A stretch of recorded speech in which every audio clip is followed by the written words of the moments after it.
Good evening everyone.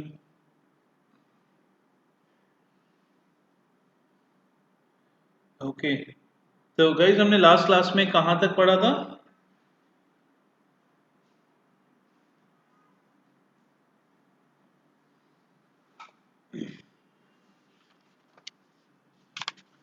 हम basic accounting terms पढ़ रहे थे।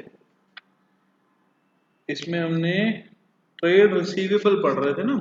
Yes, trade receivables.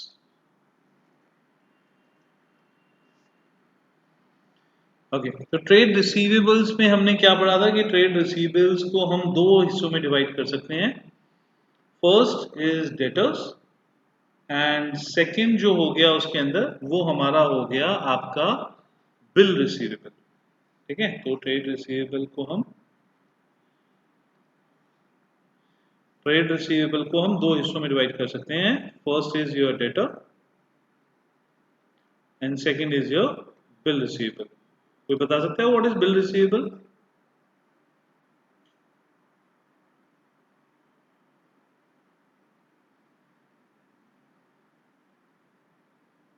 Bill receivable क्या होगा?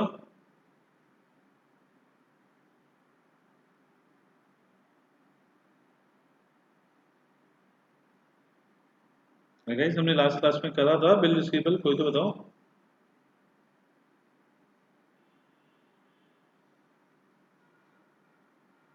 ओके, चलो मैं आपको एक बार फिर से बताता हूँ। हमने पढ़ा था कि debtors are the person, yes Sangini आप ठीक हो। डेटर्स आर द पर्सन जो हमारा पैसा, डेटर्स आर द पर्सन जो हमारा पैसा जिससे हमको लेना है। ठीक है, वो एक बंदे का नाम है, दिस इज मिस्टर एक्स। अब मेरे को जब भी पैसा लेना होता है मैं मिस्टर एक्स के पास जाता हूँ। नाउ मिस्टर एक्स ने मुझे पोस्ट डेटेड चेक टाइप एक पेपर दे दिया और उन्होंने बोला कि सर 3 महीने बाद, 3 months letter, 4th of August को आ जाना। Now he promised me to pay on 4th of August। Good evening Archit. ठीक है, he promised me to pay on 4th of August। Now जब ये उसने प्रॉमिस कर दिया तो मैं ये प्रॉमिस अपने पास बुक में रख लूंगा। तो चाहे मेरी फॉर्म में मिस्टर ए है, बी है, सी है, डी है, कोई भी मिस्टर एक्स को कॉल नहीं करेगा, बिकॉज इन सब को बुक्स में दिख रहा है that we have bills receivable with us, जो 4 तारीख को आपका पैसा आना है। तो bills receivable are nothing, it is just a debtor. It is just a debtor in the written form कि हमको ये फ्यूचर में पैसा देगा। तो आपके जो गुड्स होते हैं, गुड्स जब उधार पे बिकते हैं तो वो डेटर में शिफ्ट होते हैं। डेटर जब रिटर्न फॉर्मेलिटीज पूरी करके एक हमको पेपर वर्क दे देता है तो उसको हम बिल रिसीवेबल में शिफ्ट करते हैं। एंड लास्ट में अल्टीमेटली या तो डेटर से कैश में कन्वर्ट हो जाता है या बीआर से कैश में। ठीक है, तो इन दोनों को मिला के बोलते हैं ट्रेड रिसीवेबल और इसी का ऑपोजिट होता है ट्रेड पेबल। ट्रेड पेबल के अंदर गाइस क्या क्या आएगा फिर? ट्रेड पेबल में क्या क्या आएगा? क्रेडिटर्स एंड, एक तो क्रेडिटर्स आ गया और दूसरी कौन सी चीज आएगी? Bills payable. तो जो जो बंदा बिल्स रिसीव कर रहा है उसके लिए वो बिल्स रिसीवेबल हो गया, एंड जो बंदा पे कर रहा है उसके लिए वो बिल्स पेबल हो गया। मतलब I have given the guarantee, अब तुम मुझसे नहीं मांगने आओगे भाई, मैंने तो तुम्हें एक बिल दे दिया, अब तुम उस बिल के से लेने आओ। वो बिल मेरी देनी, जो भी बंदा आएगा मेरे को, मेरी तो लाइबिलिटी सिर्फ उस बिल को देने की है, मेरे को किसी मिस्टर एक्स वाई जेड को देने की लाइबिलिटी नहीं। ठीक है, तो this is bills receivable and bills payable. Bills receivable, bills payable के बाद आता है कॉस्ट। कॉस्ट का कोई मतलब बताएगा? What do you mean by cost?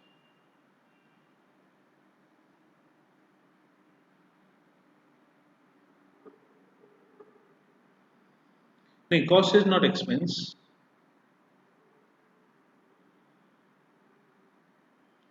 Cost can be called as कि एक सामान को या एक एक्टिविटी को या एक प्रोडक्ट को प्रोक्योर करने में जो पैसा खर्च हुआ उसको हम कॉस्ट बोलेंगे।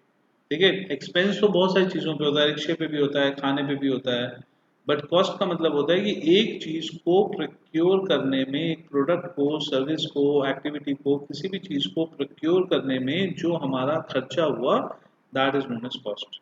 ठीक है, एक सामान की खरीदने की कॉस्ट हम बोल सकते हैं, एक सामान के खरीदने के प्राइस को हम बोल सकते हैं इट्स इज आवर कॉस्ट। ठीक है, okay. Next is voucher. Voucher का क्या मतलब हुआ? वाउचर ये थोड़ा न्यू वर्ड है आप लोगों के लिए, तो बता सकते हैं वाउचर का मतलब?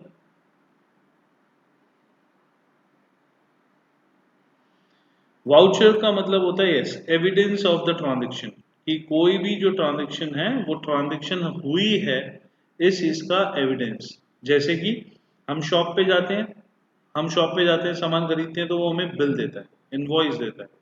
ठीक है, हम खाना खाने जाते हैं तो वो इन दैट केस हमको खाने का बिल पकड़ाता है, एविडेंस। एसी खरीदने जाते हैं वो इनवॉइस देता है, वो प्रूफ हो गया। हम ट्रेन में जाते हैं, ट्रेन की टिकट मिलती है, प्रूफ ऑफ एविडेंस। हम किसी को 20,000 रुपये दे के आते हैं, कैश मेमो मिलता है, प्रूफ। तो एनी प्रूफ या एनी एविडेंस कि भाई ये चीज हुई है, वो किसी भी फॉर्म में हो सकती है। हम बैंक में जाते हैं, चेक देते हैं, चेक की copy can be called as a voucher. हम कैश जमा कराते हैं, कैश के अगेंस्ट में एक स्लिप मिलती है, तो उसको हम वाउचर बोल सकते हैं।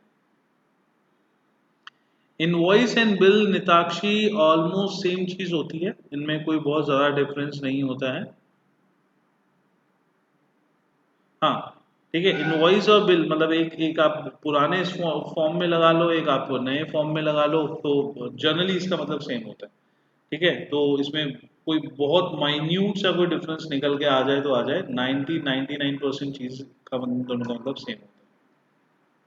ठीक है, ओके।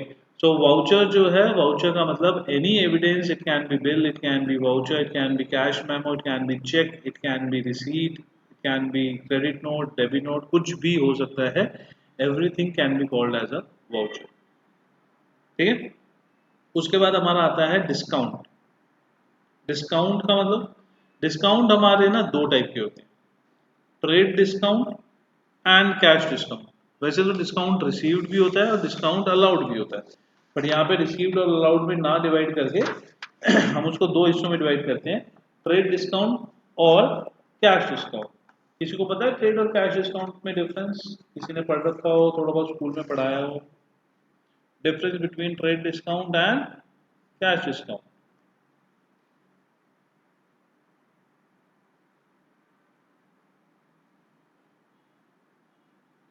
रिडक्शन इन एमआरपी नहीं, वो तो सिंपल डिस्काउंट है। डिस्काउंट का मतलब तो हम सबको पता है, डिस्काउंट में इलाबरेट नहीं करता। ठीक है, मैं इलाबरेट कर रहा हूँ trade discount and cash discount. किसी को ट्रेड या कैश का मतलब बताओ?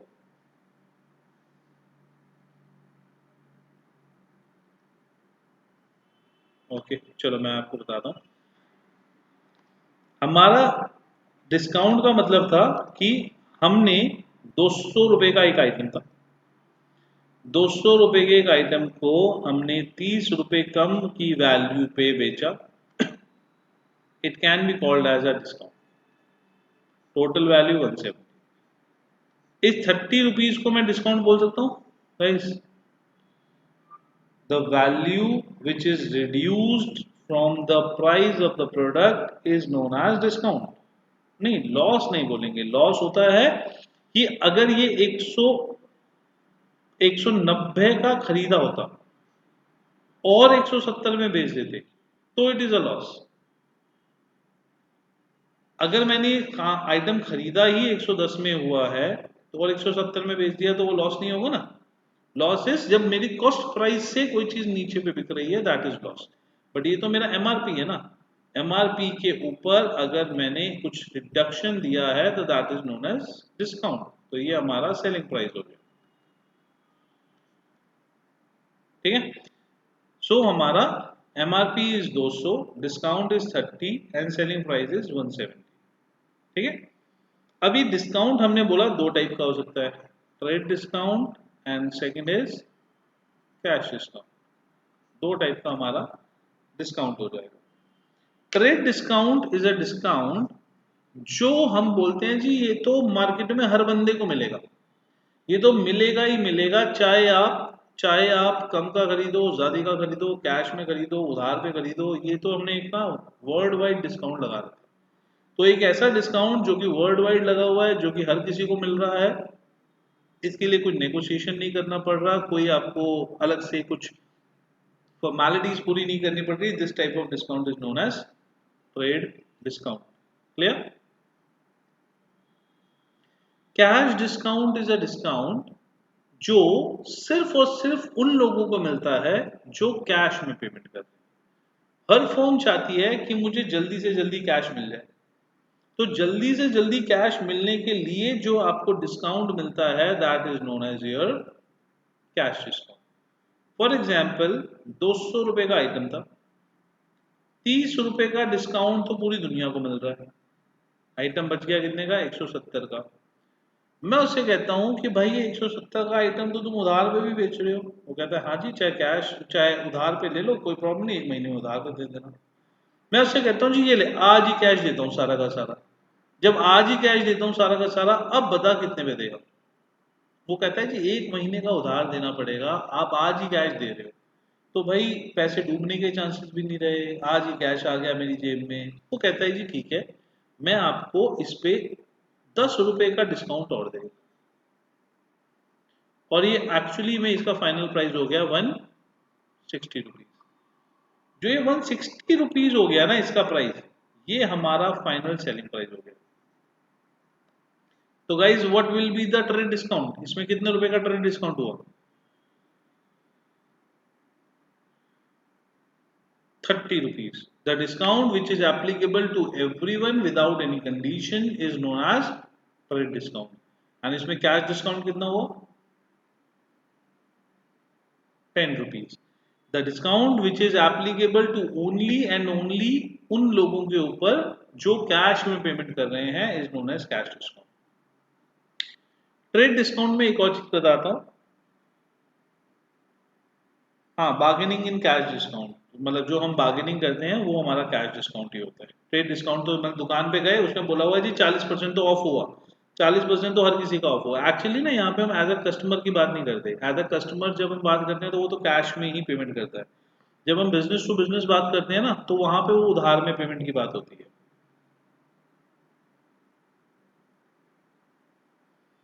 आपको क्या पता अर्चित की उसने वो सामान क्या पता 90 रुपीज में खरीद रखा हो, 90 में खरीद रखा हो तो 160 में बेचेगा, तो फायदा नहीं है उसका।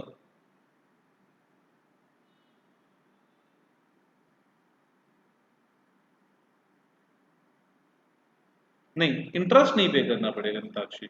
इंटरेस्ट जो होता है वो तब पे करना पड़ता है जब आप अपनी कमिटमेंट से भी आगे की डेट लेते हो ना, तो उस केस में इंटरेस्ट पे करना होता है। यहाँ पे तो मैंने आपको बोला जी उधार का प्राइस ही 170 रुपये है।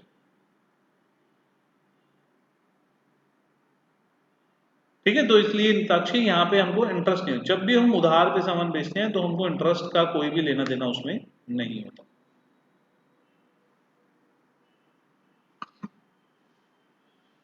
क्लियर? Okay, fine. तो ठीक है गाइज, इसमें हमारा आगे हुआ ठीक है, cash discount, rate discount, clear. Next term is your bedded. Bedded तो हमने पढ़ा हुआ है, कोई बताएगा बेडेड क्या होता है? What is bedded?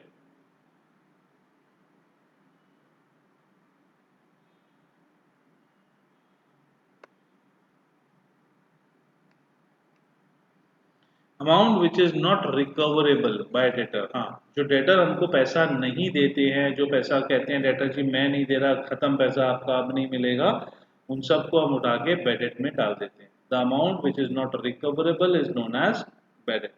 ठीक है, मुझे एक बंदे से 20,000 लेने थे, उसने 20,000 में से सिर्फ मेरे को कहा जी 15,000 दूंगा, देन 5,000 इज बेडेट।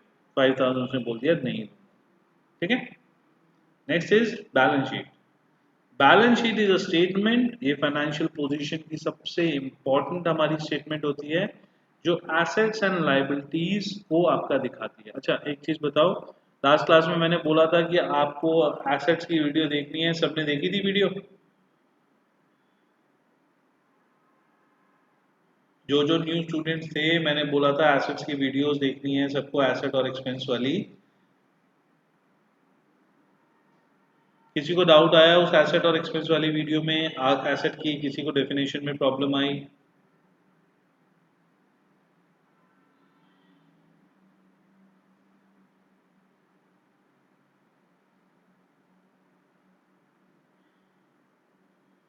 हाँ वो सिद्धार्थ वो ठीक है, बट किसी को प्रॉब्लम आई? नोरा क्या, किस चीज में प्रॉब्लम आई आपको? क्या चीज समझ नहीं आई?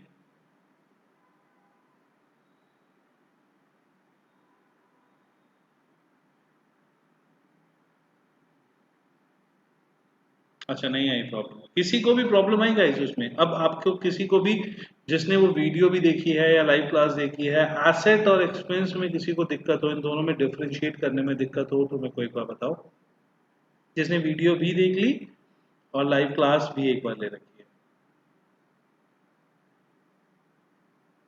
कोई नहीं है ना गाइस? फिक्टिशियस एसेट्स अभी हमने छोड़े हुए हैं, नॉर्मल एसेट्स की बात कर रहे हैं। फिक्टिशियस एसेट्स आएंगे तो हम उसमें भी कवर अप कर लेंगे। ओके गॉट इट, ठीक है। किसी को डाउट आए तो बच्चे मेरे को बता देना सब। Okay, so normal bad debt are the amount which is not recoverable, and balance sheet वो स्टेटमेंट होती है जो एसेट्स और लाइबिलिटीज को सबको कंबाइंड करके दिखा देती है। तो बैलेंस शीट एक स्टेटमेंट है जो हमको एसेट्स और लाइबिलिटीज की सारी आपकी एक लाइन में सारी वैल्यूज को दिखा देती है, ठीक है। Next is book value. Book value का मतलब क्या है? बुक वैल्यू का मतलब होता है कि जिस दिन पे मैं कोई चीज परचेज करता हूं या सेल करता हूं, उस दिन पे मेरी बुक में जो वैल्यू चढ़ी हुई है उसको हम बोलते हैं बुक वैल्यू। अगर एक चीज मैंने परचेज करी 20 रुपए की और अगले दिन वो चीज 80 रुपए की हो गई, तो मैं अपनी बुक्स में उसको 20 रुपए की ही लिखूंगा। तो मैं उसको बोलूंगा what is the book value, तो the answer will be 20 rupees. और मैं उसको बोलूंगा what will be the market value, that is 80 rupees. Market value जो है वो बुक वैल्यू के अंदर नहीं लिखी जाती। बुक्स के अंदर, अकाउंट्स के अंदर हमेशा बुक वैल्यू या जिस टाइम पे हमारी ट्रांजेक्शन हुई है वही वाली वैल्यू रिकॉर्ड होती है। तो book value is the value that is appearing in the financial statements and जिसके ऊपर हमने डीलिंग करी है, ठीक है। Next is your very very important, okay, credit and debit. इसका क्या मतलब होता है? What do you mean by credit and debit? Credit what comes in, oh sorry, debit what comes in. कौन कौन सही बोल रहा है? हाँ कोई बात नहीं सिद्धार्थ, नहीं है तो मतलब तो वही सेम है ना। डेबिट व्हाट कम्स इन, कौन कौन बोल रहा है कि डेबिट व्हाट कम्स इन सही है? डेबिट का मतलब debit what comes in guys, कोई तो बता दो। अच्छा आज सारे समझदार हो गए हैं, ओके फाइन। तो डेबिट एंड क्रेडिट जो है, debit and credit are just two sides, one is left hand side, one is right hand side.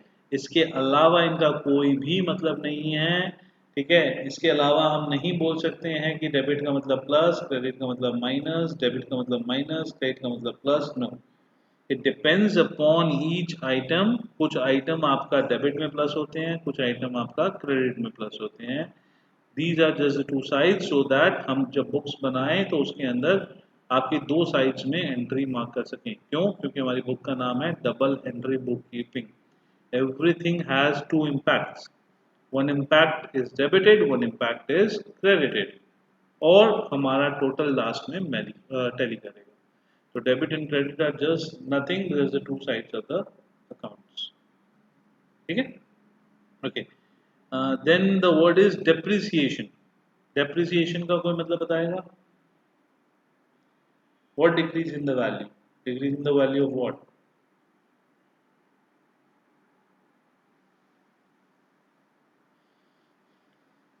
Fall in the value, decrease in the value of assets. Yes, decrease in the value of assets.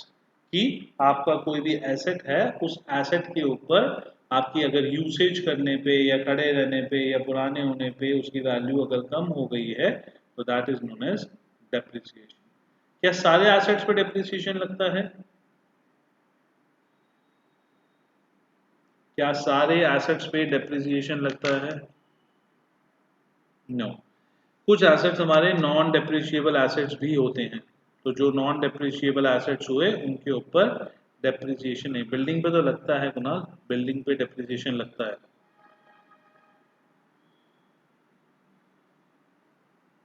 ठीक है, gold पे नहीं लगता, land पे नहीं लगता, cash पे नहीं लगता, तो these all are known as non depreciable assets, जिनकी वैल्यू प्लस माइनस नहीं होती है। ठीक है, मशीन्स पर भी लगता है डेप्रिसिएशन। ठीक है, तो डेप्रिसिएशन जो है आपका, कुछ आइटम है जिनकी सेम कांस्टेंट वैल्यू होती है, that is known as non depreciable item, and बाकी जो भी होते हैं वो सारे के सारे डेप्रिशिएबल आइटम होते हैं। Clear? Okay, then next is your, तीन चार टर्म्स बची हैं गाइस हमारी। इंसॉल्वेंट, इंसॉल्वेंट का मतलब क्या हुआ?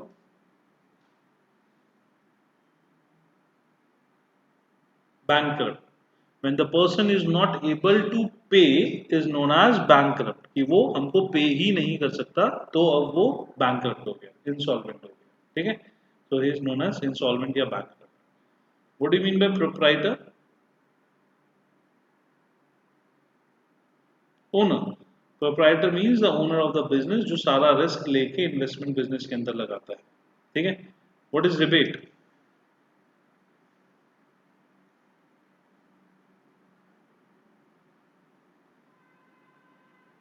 रिबेट, अच्छा नहीं नहीं, who is able to pay नहीं, rebate.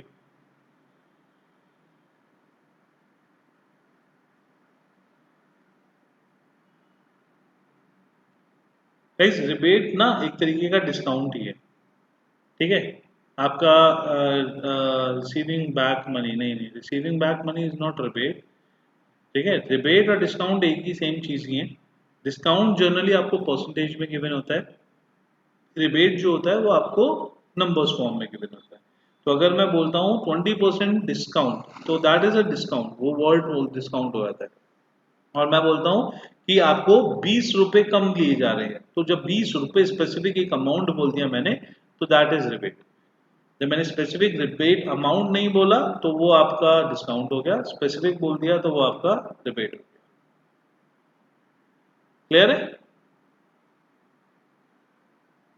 Rebate is in specific amount and discount is in percentage. Nora, अगर मैं बोलता हूँ 100 रुपए का आइटम है, 20% का डिस्काउंट है, तो that is discount. Percentage generally जब हम बोलते हैं तो उसके आगे वर्ड हम यूज कर देते हैं डिस्काउंट। रिबेट भी वही सेम चीज है कि किसी चीज के ऊपर उसकी वैल्यू से कम पे उसको बेचना। बट मैं यहाँ पे 20% की जगह मैं बोलता हूँ कि आइटम चाहे 10 रुपए का है, 20 का है, 50, 100, 1000 कितने का भी है, मैं तो आपको 5 रुपए का रिबेट दे रहा हूँ। तो that 5 is known as rebate when it is specifically mention in numeric terms, तो उसको हम रिबेट बोलते हैं। रिबेट मैंने एक्सप्लेन किया था संगिनी, रिबेट।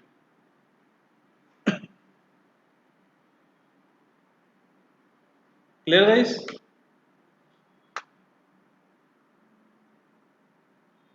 ठीक है, ओके, तो हमारा सेकंड चैप्टर कंप्लीट होता है। सेकंड चैप्टर के अंदर आपके और कुछ टर्म्स नहीं बचती हैं, कुछ टर्म्स हैं जो हमारी बीच बीच में आएंगी। मैं एक बार आपको और कराता हूँ, जैसे हमने एक्सपेंसेस छोड़े थे, एसेट्स भी छोड़े थे हमने,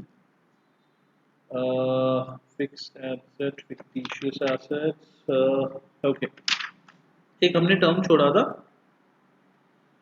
हाँ, we have the test on this Sunday, इस संडे को हमारा टेस्ट है, संडे को टेस्ट है आपका chapter number 1 and chapter number 2, दोनों चैप्टर्स का टेस्ट है,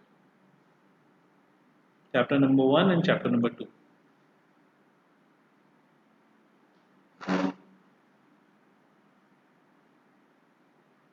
नहीं नहीं, चैप्टर नंबर 1 एंड 2 दोनों का है, छोटे छोटे दो चैप्टर्स हैं दोनों के दोनों, बहुत मेजर चैप्टर्स नहीं है। चैप्टर नंबर 1 का तो हम पहले भी एक बार ले चुके हैं, तो चैप्टर 1 एंड 2 दोनों का।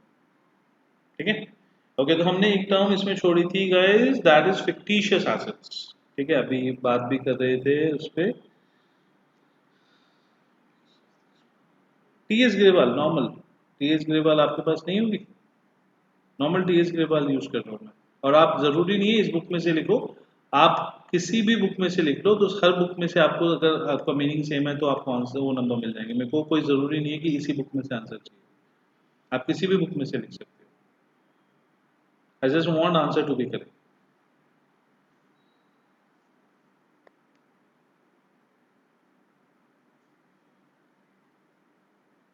अभी तक आपको लास्ट टेस्ट नहीं मिले ना, कल मिल जाएंगे शायद आपको लास्ट टेस्ट।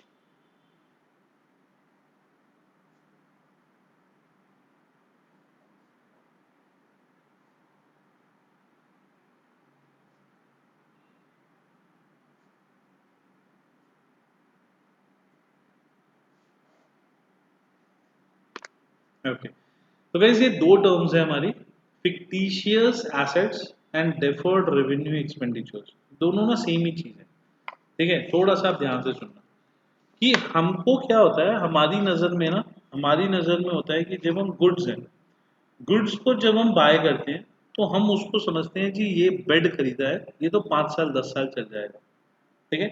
अलमारी खरीदी है, 5-10 साल चल जाएगा। फ्रिज खरीदा है, 5-10 साल चल जाएगा। क्या हम कभी सर्विसेज को भी लॉन्ग टर्म की कैटेगरी में डालते हैं?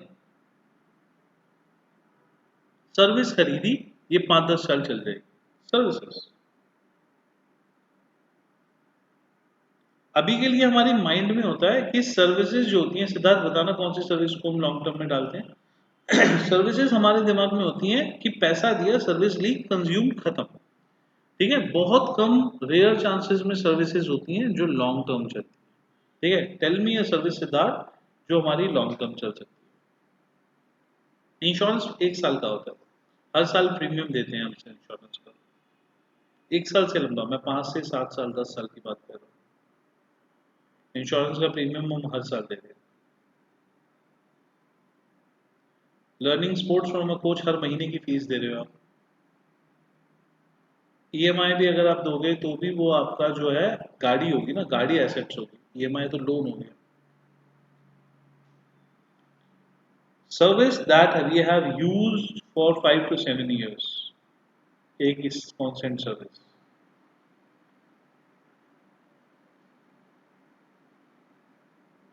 कार एसेट्स फिजिकल नहीं होना चाहिए, सर्विस की बात कर रहे हैं हम, सर्विस।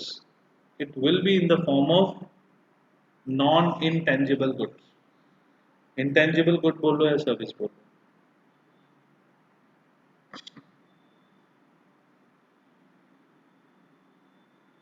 बताओ। एनी सर्विस जो हमने 5-7 साल के लिए ही सीधा लॉक कर दी, 5-7 साल तक मैं सर्विस यूज करे जा रहा हूँ, पैसा मैंने पहले दे दिया। इलेक्ट्रिसिटी तो हर महीने होती है हिमानी, इलेक्ट्रिसिटी कौन से 5-7 साल के पैसे देते हो आप? हर महीने की तो पैसे होते हैं। 200 रुपये का बिल आया, केजरीवाल जी ने फ्री का बिल दे दिया। 1000 रुपये का बिल आया, तो जितने का भी आया वो तो हर महीने का आ रहा है। कोई और एग्जाम्पल गाइस? लैंड आपका जो होता है वो लीज हो सकती है। एडवर्टीजमेंट, ये सब थोड़ा सा दिमाग चला आप लोगों का। संज्ञा ये आपने बुक में से पढ़ा है, डेफिनेटली बुक में से पढ़ा है, ठीक है। ओके, तो आपका एडवर्टीजमेंट कैन बी इलेक्ट्रॉनिक, आपका फिजिकल फॉर्म में होता है सिद्धार्थ, ये गौरी। आपका संज्ञा ठीक बोला एडवर्टीजमेंट्स, एंड सिद्धार्थ ने भी ठीक बोला लीज, ठीक है। मूवी नहीं, मूवी नहीं बोल सकते हम, एडवर्टीजमेंट बोल सकते हैं। ओके, तो अब एक चीज बताओ कि मैंने एडवर्टीजमेंट पे शाहरुख खान को पैसे दे दिए जी 10 करोड़, और मैंने बोला जी सर ये 10 करोड़ लो, और 5 साल तक मैं आपका ये एडवर्टीजमेंट टीवी पे चलाऊंगा। शाहरुख खान कहता है कि ठीक है, कोई प्रॉब्लम नहीं है। अब मैंने जो उसको 10 करोड़ दिए, उसका बेनिफिट मैं 1 साल तक उठाऊंगा या 5 साल तक उठाऊंगा? 5 साल तक उठाऊंगा। उसको मैं एसेट्स बोल सकता हूँ। मतलब बेसिकली एसेट होता वही है ना, डेप्रिशिएबल एसेट कौन से होते हैं? ऐसे एक्सपेंसेस जो हम लॉन्ग टर्म के लिए बुक कर लेते हैं, जिनको 1 साल में खर्चा नहीं दिखा सकते, उनको हम एसेट्स बोलते हैं। यही पढ़ा था ना हमने एसेट्स में। तो क्या जब शाहरुख खान को मैंने 5 साल के लिए पैसे इकट्ठे दे दिए तो उसको मैं एसेट बोल सकता हूँ, बट इनटेंजिबल फॉर्म में। तो जो assets, depreciable assets in intangible form या सर्विसेज, उनको हम फिक्टिशियस एसेट्स या डेफर्ड रेवेन्यू एक्सपेंडिचर बोल सकते हैं, ठीक है। एडवर्टीजमेंट 5 साल का था, हमने इसमें डाल दिया। हमने एक जगह की लीज ली, लीज के ऊपर हमने 5 साल या 10 साल की लीज ले ली। तो जो 5 साल या 10 साल की लीज ले ली हमने, उसके ऊपर जो हमने उसको पैसा दिया, that is known as your deferred revenue expenditure, ये हमने इसको आपको 10 साल के इकट्ठे पैसे दे दिए, अब 10 साल तक हम इसको यूज करते रहे। लीज का मतलब होता है 10 साल के पैसे इकट्ठे देना। आज पैसे नहीं, एक हर महीने का रेंट ना देने की बजाय हमने 10 साल के लिए लीज पे ले लिया, मतलब 10 साल तक मुझे पैसे देने की जरूरत नहीं है, 10 साल जो है इसमें मैं ही रहूं। आप घर परचेज करते हो हिमानी? घर घर में जिसमें आप रहते हो ना, जब आप घर परचेज करते हो तो घर के ऊपर कभी पापा से पूछना, घर के ऊपर लिखा होता है 99 ईयर्स की लीज। तो आपकी घर की वैल्यू मान लो 1 करोड़ होती है, तो आपके अगर घर की वैल्यू जो 1 करोड़ है, वो 1 करोड़ रुपए आपने घर जिंदगी भर के लिए नहीं खरीदा, आपने वो घर आपका 99 ईयर्स के लिए खरीदा है। So what is the second term you have written? Deferred revenue expenditure. Second, deferred revenue expenditure. First is fictitious asset. दोनों सेम ही चीज है। ओके, तो आपने जो घर खरीदा है ना, वो घर जो गवर्नमेंट है, गवर्नमेंट की जमीन है। गवर्नमेंट कहती है जी ये जो जमीन है, ये मैं जमीन आपको नहीं बेच रही, ठीक है, ये मैं जमीन आपको लीज पे दे रही। लीज पे देने का मतलब कि 99 ईयर्स की लीज है, 99 ईयर्स के बाद ऑटोमेटिकली ये जो जमीन होगी, ये जमीन मेरी हो जाएगी। तो जो आपके आज घर की वैल्यू 1 करोड़ रुपए है, वो 1 करोड़ रुपए 99 ईयर्स के लिए है। 99 ईयर्स के बाद आपको गवर्नमेंट से फिर वो रिन्यू करानी पड़ेगी, फिर उसकी लीज बढ़ानी पड़ेगी। तो that is known as lease. अभी 99 ईयर्स के लिए अगर मैंने पहले से ही पैसे दे दिए हैं, तो उसको हम एक तरीके से डेफर्ड रेवेन्यू एक्सपेंडिचर, तो बहुत लंबा टाइम है इसलिए नहीं बोलते। अगर किसी ने 5-7 साल के लिए लें तो उसको हम फिक्टिशियस एसेट में डाल देंगे। नहीं, लीज पे हर साल नहीं देना पड़ता, रेंट पे देना पड़ता है। और अगर देखो लीज पे अगर गवर्नमेंट से करिए तो आप हाउस टैक्स देते हो ना, एक तरीके से लगा लो हाउस टैक्स, उसकी मेंटेनेंस का हर साल का खर्चा हो गया। निदक्ष आप नहीं रहोगे, आपके बच्चे रहेंगे, उनके बच्चे रहेंगे, उनके बच्चे रहेंगे, तो किसी कोई ना कोई तो रहेगा ही ना आपका उस टाइम पे उस घर में। किसी ना किसी की तो प्रॉपर्टी ट्रांसफर होगी ना। एंसेस्ट्रल प्रॉपर्टी जो होती है वो भी तो ट्रांसफर होती है ना, ठीक है। तो इस तरीके से आपका जब 5-7 साल के लिए आप किसी सर्विस पे पहले से ही पैसा खर्च कर देते हो, that is known as your deferred revenue expenditures. It is just like a asset, depreciable asset which is in intangible form. Okay, ये टर्म भी हो गया हमारा। ये टर्म के बाद में आपका आया मोस्टली गाइस हमारे ना सारी टर्म्स हो गई, तो ये आप इजीली बुक में से कर सकते हो। गुड्स को परचेज करते हैं तो कौन सा अकाउंट लिखते हैं?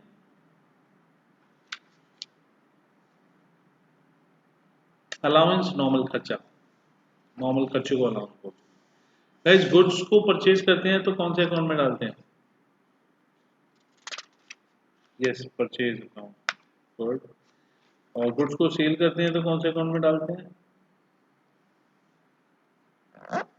Cell, perfect. गुड्स को जब परचेज को रिटर्न करते हैं तो कौन से अकाउंट में डालते हैं? गुड्स परचेज को जब रिटर्न करते हैं तो परचेज रिटर्न। और फर्नीचर परचेज को रिटर्न करते हैं तो कौन से अकाउंट में डालते हैं?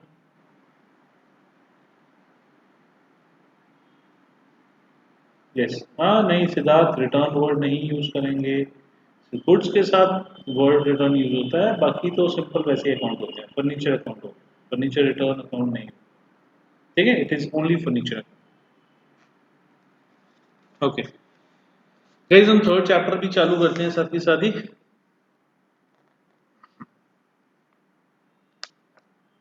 ओके, थर्ड चैप्टर जो है ये भी थ्योरी चैप्टर है आपका, ठीक है। इसके अंदर हमको कुछ प्रिंसिपल्स, अजम्पशंस दी हुए हैं। ये अजम्पशंस हमारे लिए बहुत इंपॉर्टेंट है। इन अजम्पशंस के बेसिस पे ही हमारी अकाउंट्स टिकी हुई, मतलब पूरी इंडिया। 5, चैप्टर नंबर 5 में क्या है?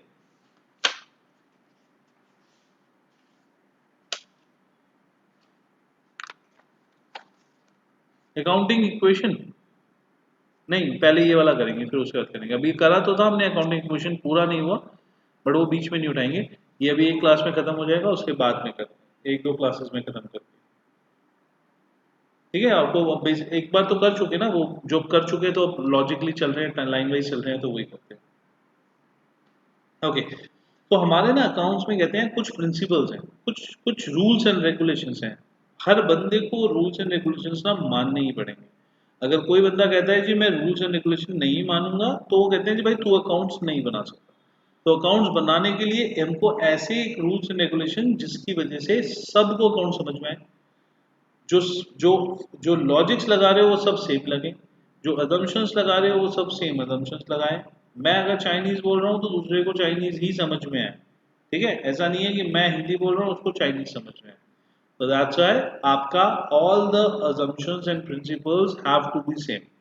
तो ये आपके principles assumptions all over world जो होते हैं वो सेम चलते हैं। इनको हम बोलते हैं अकाउंटिंग assumptions और concepts। ठीक है, तो हम इसमें कुछ कंसेप्ट्स और assumptions पढ़ेंगे जो वर्ल्ड वाइड सेम होते हैं, अकाउंट्स बनाते टाइम पे इनको हमेशा कांस्टेंट रखा जाता है। First, going concern assumption। Going concern assumption का मतलब बोलते हैं दी firm always goes on. Firm कभी भी रुकती नहीं है। अगर एक फर्म, अगर आप उसके अकाउंट्स बना रहे हो तो आप हमेशा ये सोच के बनाओगे कि वो कभी भी बिजनेस बंद नहीं करेगी। ऑल्दो एक फर्म जो होती है वो एक टाइम टेन्योर के बाद में बिजनेस बंद करती है, हर किसी को पता है। कोई भी ऐसी फर्म नहीं होगी जो 1000 साल से चली आ रही होगी।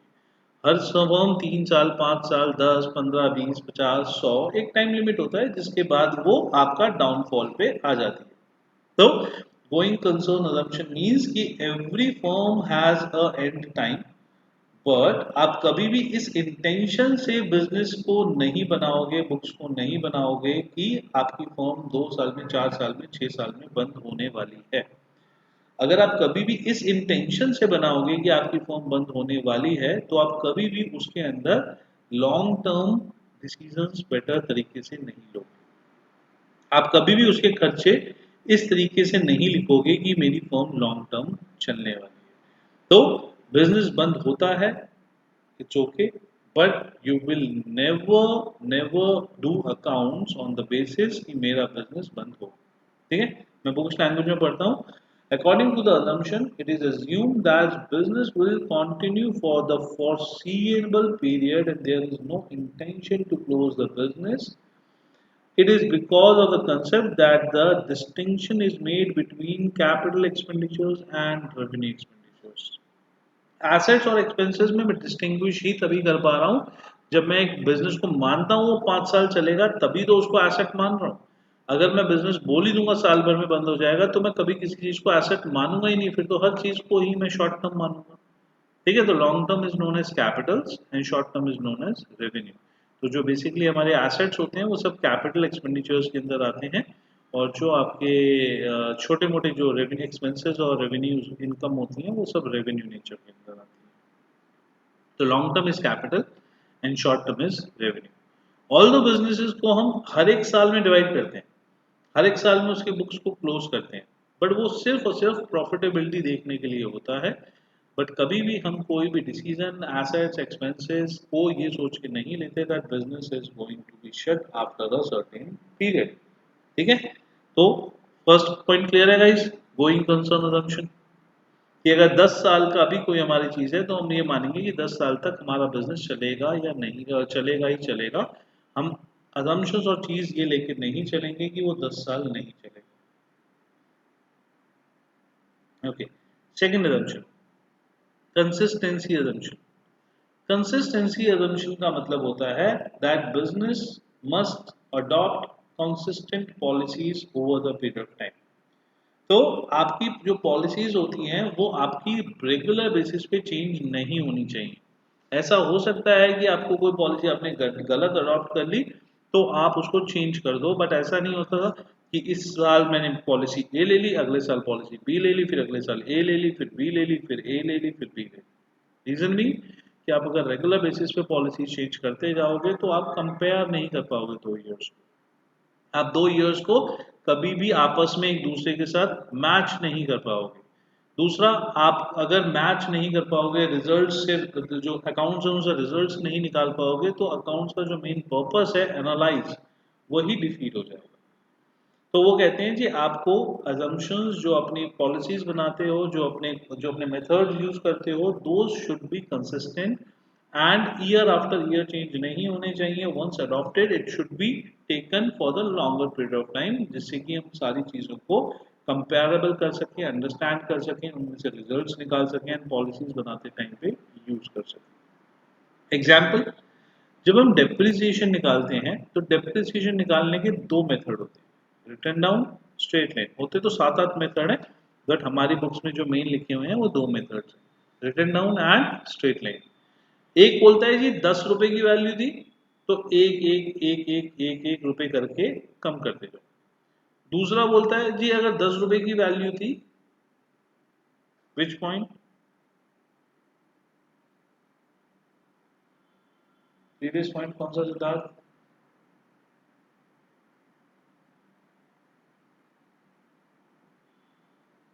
गोइंग कंसर्न वाले की बात कर रहे हो?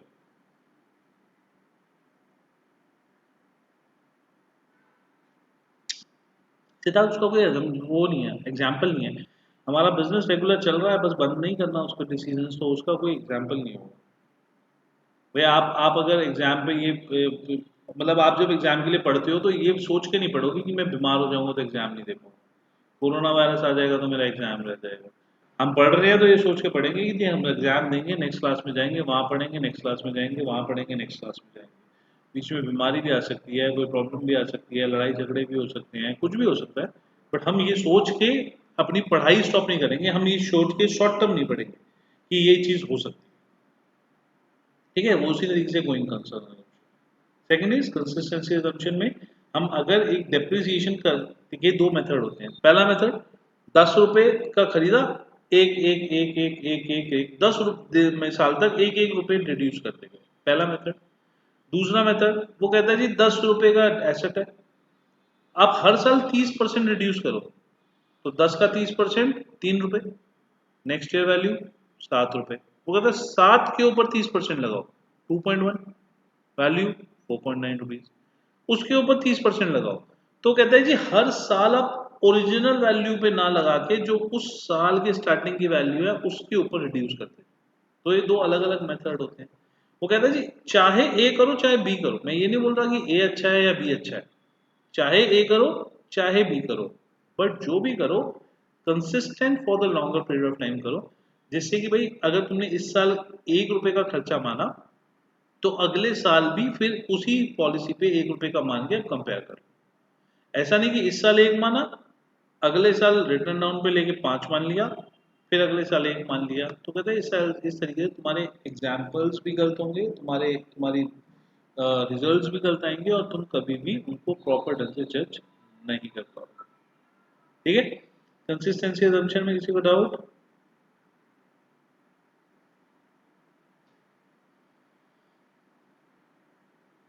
तो नहीं, वो दो मेथड्स आपको मैंने अभी के लिए सिर्फ एग्जांपल के लिए दिए थे, वो भी बहुत बेटर ढंग से समझने भी नहीं है। ठीक है, उसका पूरा चैप्टर है तो वो वहां पे समझ में आ जाए।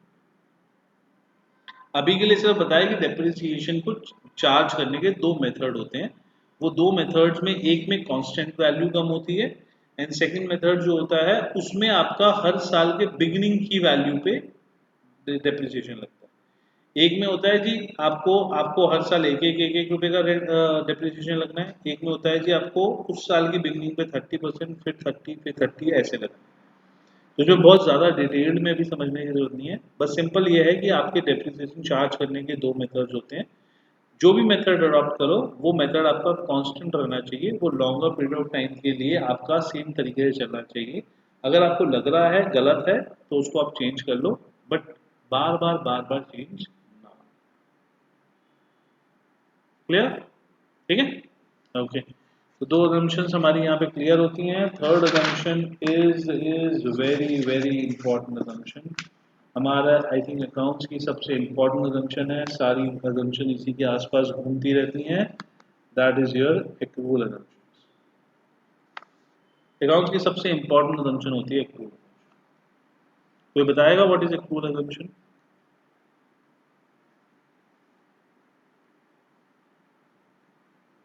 What is accrual assumption?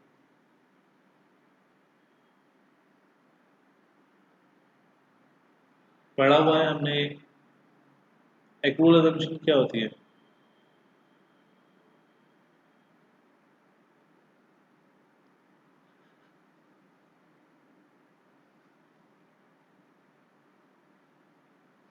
Cash and expenditure recorded separately, नहीं सिद्धार्थ, ये वाला नहीं हुआ एक्रूअल अजम्पशन का मतलब।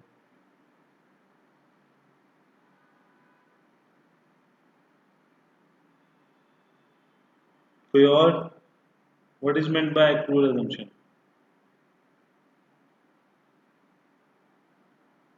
ओके गाइस, एक्रूअल अजम्पशन फिर से समझना ध्यान से। Accrual and cash basis of accounting, दो तरीके की अकाउंटिंग हमारी होती है। हम करते हैं accrual basis of accounting. Accrual assumption के हिसाब से जो ट्रांजैक्शन जिस टाइम पे हुई है, चाहे कैश रिसीव्ड या पेड हुआ है या नहीं हुआ, वो ट्रांजैक्शन उस टाइम पे ही रिकॉर्ड होनी चाहिए। Income and expenses will be considered at the time. Income and expenses will be considered at the time of actual transaction, जिस टाइम पे या तो इनकम हुई है या एक्सपेंस हुआ है, नॉट एट द टाइम जिस टाइम पे कैश हुआ। मैं आपको आज की डेट में पढ़ा रहा हूँ, ठीक है? मैंने 1 घंटा पढ़ाया, किसी ने भी मेरे को अभी 1 घंटे के एंड में ऐसा नहीं होगा सर आपने क्लास पढ़ाई, 50 रुपए का अपना फीस ले लो। जिस टाइम पे मैंने आपको कोचिंग डिलीवर करी, मैं आपको 1 घंटे की कोचिंग डिलीवर करते ही मेरी उस 1 घंटे की इनकम बन गई। तो किसी ने कैश दिया या नहीं दिया, मेरी इनकम जैसे ही मैंने आपको पढ़ाया वो मेरी इनकम बन गई। आपने जैसे ही पढ़ा आपका एक्सपेंस बन गया। चाहे वो कैश आप मुझे एडवांस में भी दे सकते थे, चाहे वो कैश आप मुझे बाद में भी दे सकते थे, but income, expenses, transactions will be recorded, will be held in accounts at the time actual transaction is taking place. Actual event is taking place.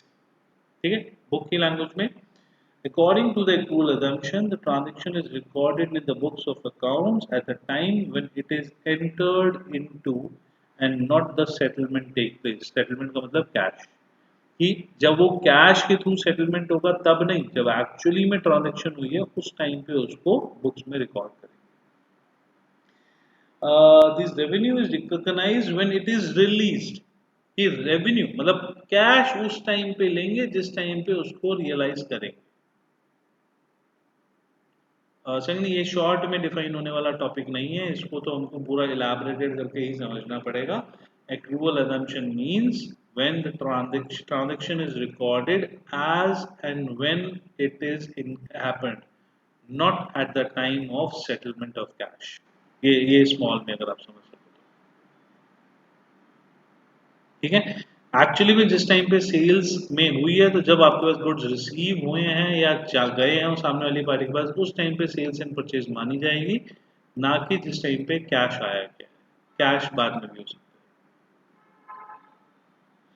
Antakshari दो एंट्री तो कैश बेसिस में भी आती हैं, दो एंट्री आपका एक्रूअल अजम्पशन में भी आती हैं, बट एक्रूअल अजम्पशन बोलता है जी चाहे कैश अभी हो तो कैश के साथ डाल दो, कैश अभी ना हो तो उधार के साथ डाल दो। वो कहता है जी मेरे को तो दो एंट्री से मतलब नहीं है, मेरे को मतलब है कि आप जिस टाइम पे ट्रांजैक्शन करो ना उस टाइम पे आप उसको रिकॉर्ड करो, उसको कैश के साथ रिलेट मत करो। तो इसका दो एंट्री से कोई भी लेना देना है, दो एंट्री तो हर जगह हर कीमत में आएंगी ही आएंगी।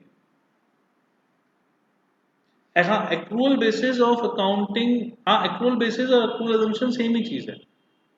जो एक्रूअल बेसिस ऑफ अकाउंटिंग हमने पढ़ा था ना, वो और accrual assumption is one and the same thing, कोई डिफरेंस नहीं है उसके अंदर, वो ही चीज है। भाई यहाँ पे थोड़ा शॉर्ट पे दिया हुआ है, वहां पे उसका चैप्टर बना रखा है उसको कैश बेसिस से डिफरेंस करने के लिए। तो accrual assumption and accrual basis अगर आपको आता है तो वही सेम चीज है, इसमें देयर इज नथिंग डिफरेंस। ठीक है गाइस, क्लियर है ये चीज आपको कि एक्सपेंसेस एंड इनकम्स अलग चीज होती है। एग्जांपल देता हूं मैं आपको, आपके घर में मेड काम करके गई जनवरी में, उसको आपने पैसे दिए फरवरी में, अब वो फरवरी का खर्चा है जनवरी का खर्चा है?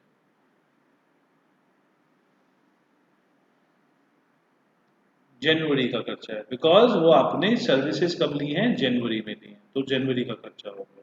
ठीक है, मेड की फरवरी की इनकम हुई, जनवरी की इनकम हुई, तो हमारे खर्चे में भी जनवरी में जाएगा और मेड की इनकम में भी जनवरी में जाएगा। ठीक है, ओके। कैश हमने दिया आपका फरवरी में, सर्विसेज ली मार्च में, तो इनकम कब की होगी?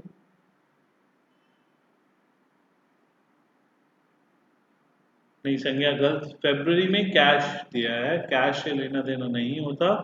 तो इन दैट केस हम तो जब इनकम ली है, चाहे पहले हुई है चाहे बाद में हुई है, जिस टाइम पे इनकम ली है उस टाइम पे मानेंगे, मार्च में। तो हमारी इनकम कब आई है? मार्च में, तो हम उसको मार्च में कंसीडर करेंगे इनकम को। कैश पहले ले लिया, कैश ले लिया एडवांस के अगेंस्ट में, एंड इनकम कब रियलाइज हुई? मार्च। ठीक है, ओके। जैसे कि देखो, हम एक एग्जांपल देते हैं। Messrs R S M and company purchase a computer on 1 January amounted to ₹5 lakh and paid on 15 April. अब उन्होंने एक 1 जनवरी को कंप्यूटर खरीदा, बट उसके पैसे पे करे 15 अप्रैल को। तो बेसिकली कब के लिए कंप्यूटर माना जाएगा? जनवरी में माना जाएगा, अप्रैल में माना जाएगा? जनवरी में, यस। क्यों? क्योंकि एक्चुअल में एसेट्स हमारे पास कब आया है? जनवरी में। ठीक है, हमारे पास उस टाइम पे जनवरी में ही उसको पैसे नहीं दिए, तो लाइबिलिटी अराइज हो गई। जो लाइबिलिटी कैंसिल हुई हमारी कब? अप्रैल में, बट एक्चुअली में हमारा खर्चा कब हो गया? जनवरी। ठीक है, it must process incurred a liability to the extent of this. The transaction of recording shall reflect enterprise own sales worth 5 lakh and owes equal amounts. ठीक है, तो ये कह रहा है जी, आपने जो ट्रांजेक्शन करी वो ट्रांजेक्शन आपको एज अ आपका खर्चा भी दिख गई और उसके अगेंस्ट लाइबिलिटी भी खड़ी हो गई जनवरी में।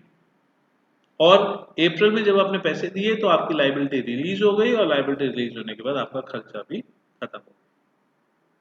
ठीक है, कोई डाउट इसके अंदर गाइस कि एक्रूअल अजम्पशन क्या होता है आपका? हम पहले पूरा डिटेल में कर चुके हैं ये।